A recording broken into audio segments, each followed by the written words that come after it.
Mie Yamin 13.000. Tipis, keriting, garing sih, banyak banget. Seketi Tulang-tulangan? ya, tulang-tulangan juga. Wah. Tanpa campuran. Bakso merson sama pangsit 12.000.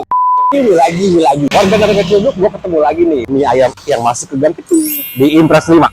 Ini masuk ke dalam gangnya kurang lebih 50 meteran sih. Saus bantal. Mie-nya bikin sendiri, baksonya bikin sendiri. Ini menunya ada apa ya, Pak De? Mie ayam Yamin, pangsit, bakso. Di sini juga ada bakso nih, cuma 13.000 dapat urat satu, kecilnya 4 tulang-tulang rangunya tuh. Harganya yang paling murah 13.000 sampai 20. Online udah ada Bang Ode? GoFood sama Shopee. Sampai banyak banget kan mie ayam apa nih, Pak De? Mie ayam bakso Pak Gendut. Sama ini ya badannya ya. Iya. Ini bukanya dari jam berapa? Jam 10 sampai selesai setiap hari. Warga negara Ciledug suruh pada kemari. Ayo warga Ciledug, coba mie ayam bakso Pak Gendut yang ada di Impres 5. Dijamin top harga top.